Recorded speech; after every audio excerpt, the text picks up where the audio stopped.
All right, well, thank you. You've heard a lot about Oklahoma. I'm going to try and give you a perspective about what it's like to be a seismologist in Oklahoma at this point in time. So I deliberately designed my talk to have time at the end for questions, so hopefully I get that right. I'm just going to sort of give you an idea of the current work we got going, new work that's going on, and sort of how things have developed in Oklahoma as I've been there for just these 5 years. So you've heard about this rate increase starting in 2009. It was just about the same time I walked in the door at the Geological Survey. So I want to start off with my acknowledgement so I don't forget to do that. So I mentioned this new work we got going on. It's a RIPC grant, and we got cost shares from the Secretary of Energy, the Corporation Commission, and the OU Mewborn College of Earth and Energy to enhance our seismic monitoring capabilities, which are already quite good for a state in the central United States, but they're improving all the time. And then, of course, our industry contributors to RIPC, our industry contributors to our fault database that we'll hear more about, including the Oklahoma Independent Petroleum Association. And then the USGS has been incredibly helpful in providing additional instrumentation to help get a better understanding of the exact details of the earthquakes that are occurring. So at present we have well over 500 first motion focal mechanisms in our database, and half of those probably would not have been possible without the additional instrumentation provided by the USGS in key areas. So it's surprising to me, but still at this point in Oklahoma, I have to convince people that this rate change is real and significant. There are many people that say, well, your increase in earthquakes corresponds perfectly with the number of seismic stations operating in the state of Oklahoma. So you can see that this slide is a little bit dated. It was generated on October 20th of this year. But I like to point to the number of magnitude 4 or greater earthquakes. This is a yearly rate for number of magnitude 4 or greater earthquakes. We have a record of such earthquakes going back to 1882. So if we look at the rate of magnitude 4 or greater earthquakes from 1882 to 2008, we average about 1 every 10 years. And then in 2009, things began to pick up a little bit, and we averaged about 3 magnitude 4 or greater earthquakes each year. And you can see the numbers for 2014, and these are all probably pretty comparable magnitudes. Of course, when you're comparing magnitude scales over different time periods and measured in different ways, they can vary a little bit. So the number of 24 might be a little fuzzy, but either way, we're looking at a very distinct rate, as Andrea showed, from what we've seen in the past. And a magnitude 4 is large enough that it's felt throughout. If it occurs, say, in central Oklahoma, it's felt throughout primarily most of Oklahoma. If it occurs in northern Oklahoma, it's felt well into Kansas and down into central Oklahoma. These are felt over very broad areas of the central and eastern U.S.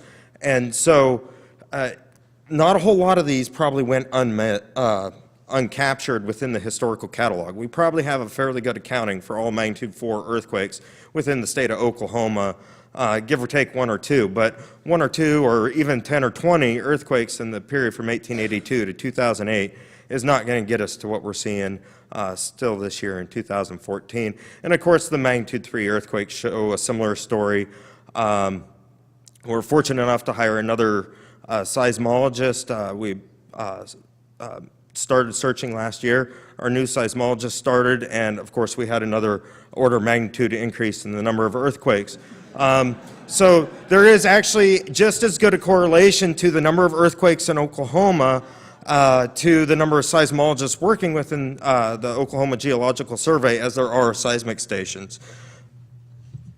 So one of the things we're looking at as a way to convince say management and others that this rate increase is real and something that we need to be concerned about is just calculating some simple probabilities just based on the Gutenberg Richter scale. So we're going to use the past 4 years of earthquakes or 1 year of earthquakes, whatever duration we choose.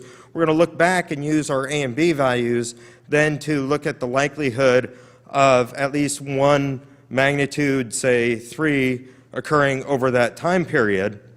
And so the way we really sort of convince people that, hey, things are really exciting here is when we look at the probability of a magnitude 4, and I'm not sure when this was created, over a 6-month period, we're almost at 100%. And considering we're having one, or at least one, every 6 months of about 98%, and we're having a magnitude 4 roughly every 2 to 3 weeks.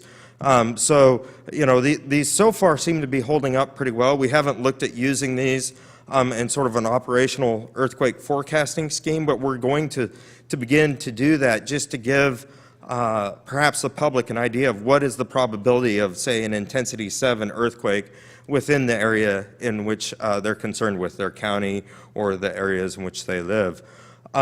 So this isn't a prediction. We can't predict earthquakes, but it's a forecast. And it's a great way to express that, yes, things have dramatically changed. We can compare the probabilities between just the 1 year and the 6 months, and they are quite dramatic. And it's a way to watch how things change if we then zoom in on different areas within the state as well. And of course, there was a question about, well, how soon before you can tell when things have changed? Well, my analysts have a pretty good feeling when seismicity within an area has changed significantly. We are quite busy just keeping our catalog up to date. Unfortunately, our catalog has suffered a little. So this is showing our A and B values from time starting in 2010. We're using a 6-month averaging window. And just to keep the axes the same here, we're just dividing our A values by 4 here. And you can see the effect of the magnitude 5.7 Prague earthquake in November of 2011 on this plot. But the real point is that things began to really increase, as well as our B values, and then as activity picked up in places outside of the Jones earthquake swarm, our B values began to drop in the state. And then with the large earthquakes, so the Prague earthquake, of course, our B value dropped much more.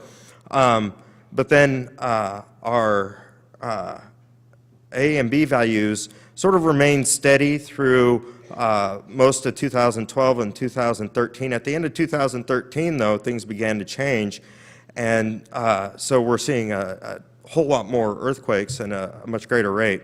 But one of the things to point out here is our magnitude of completeness prior to this point right here was about a magnitude 1.9. At this point, we're at in the OGS catalog, we're complete now to about a magnitude 2.3. And that's simply because we can't keep up with all the small earthquakes. Something has to give.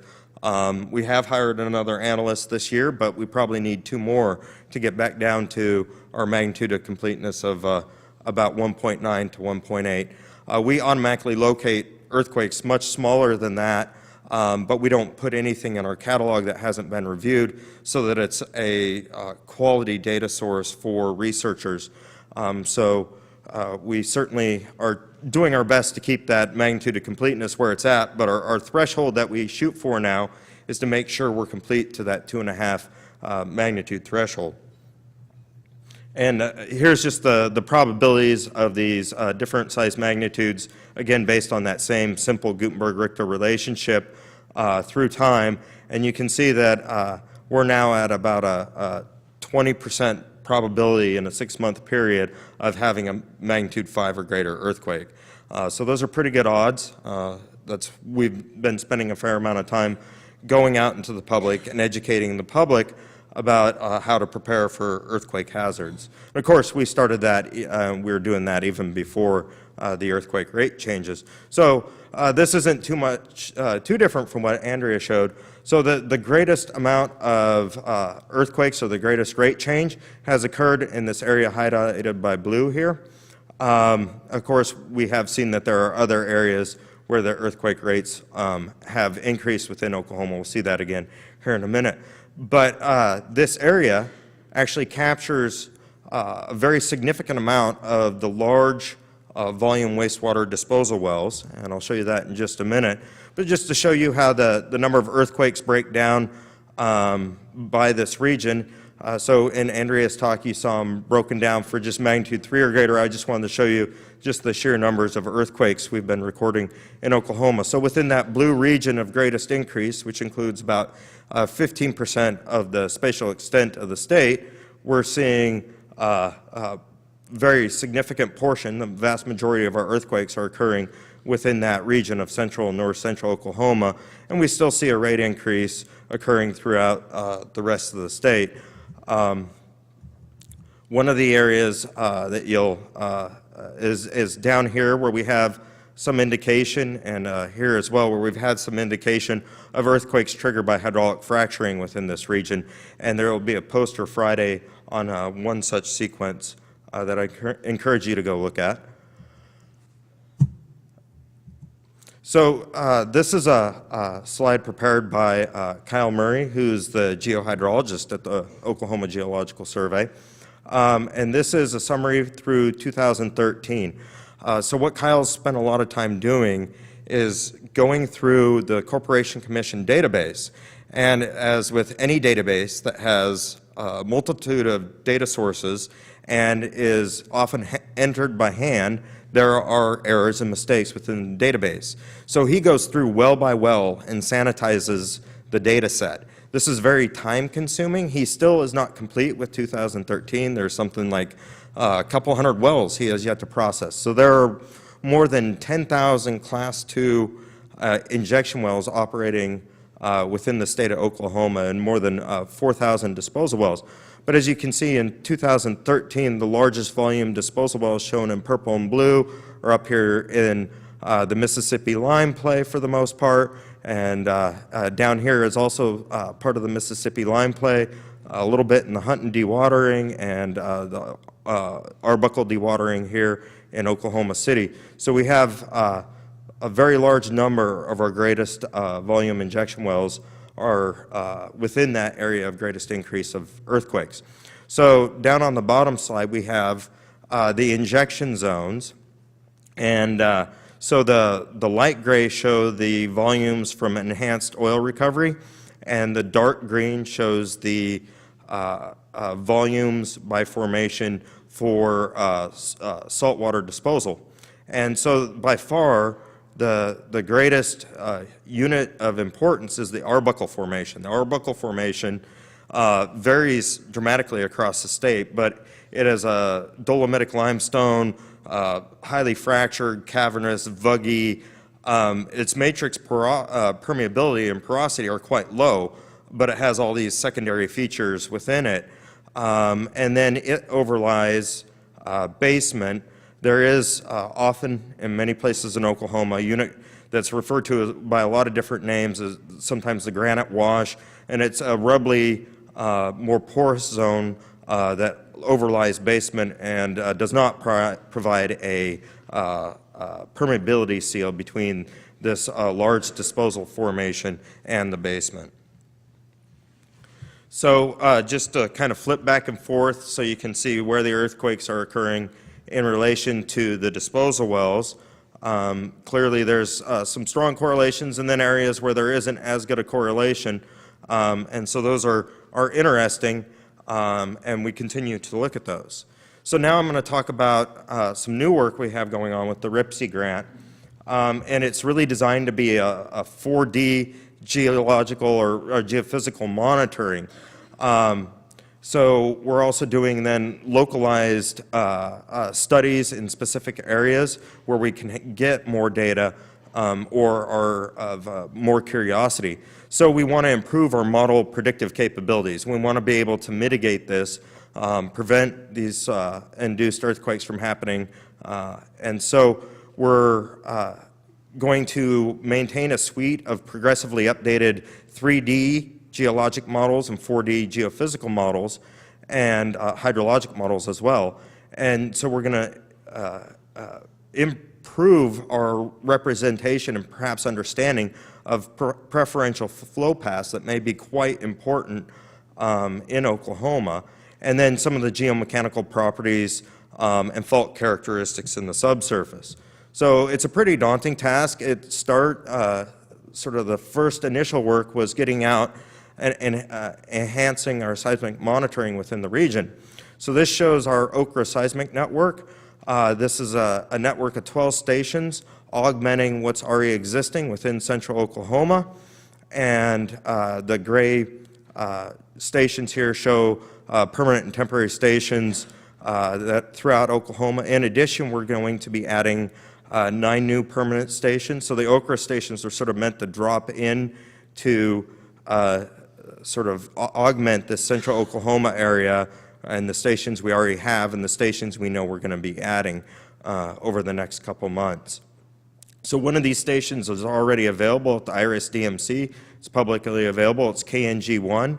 And so this station's located just on the edge of Logan and Kingfisher counties. There's a lot of seismicity within this area.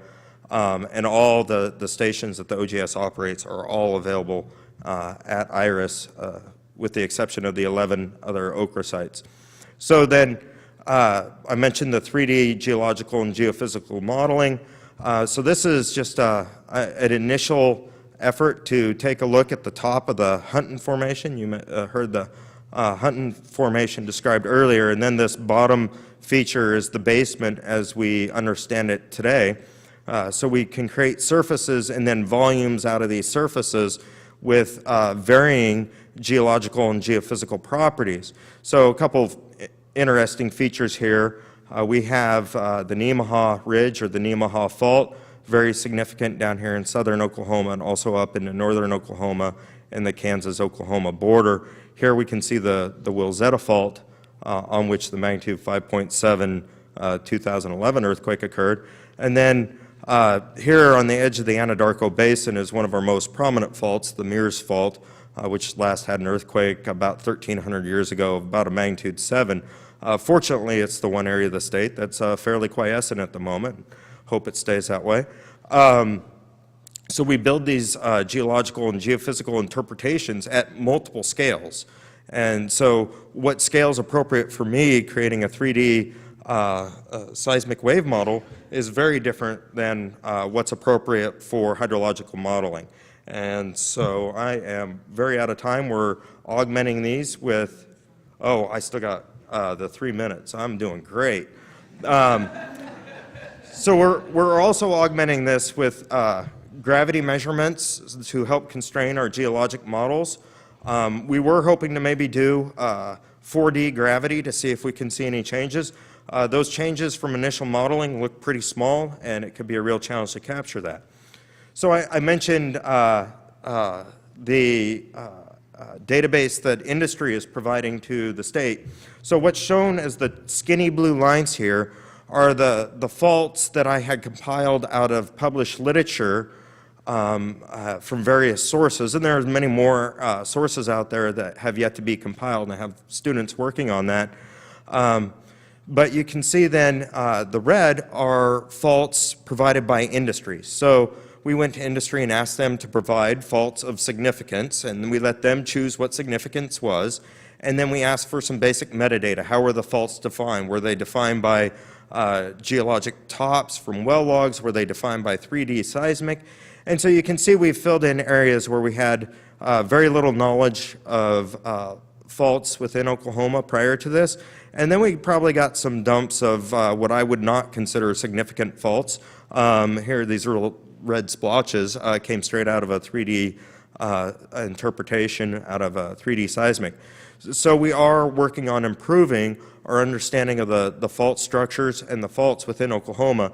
And the next talk will talk a lot about why that is so important to understand where these faults are and what the characteristics of these faults might be.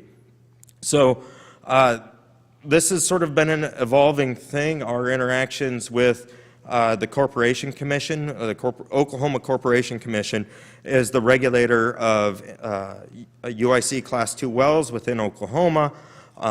This might be the only week that I haven't spoken to them this entire year. So this sort of shows an outline of sort of how the cooperation is now occurring, and really over here should be Mark's group as well, connecting into the optimally oriented faults, fault maps and earthquake locations, and other information or what we directly provide to the Corporation Commission on a daily basis through our online catalogs and that sort of thing.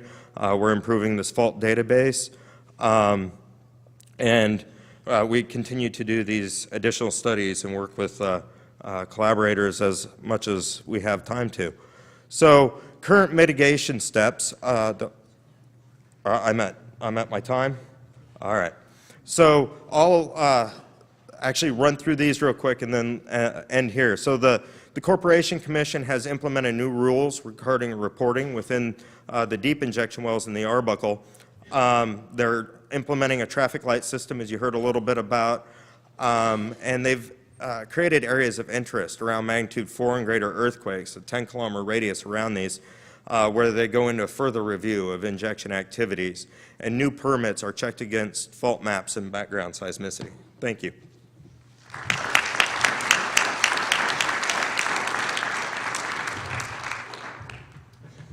Time for one question. See if you have any question.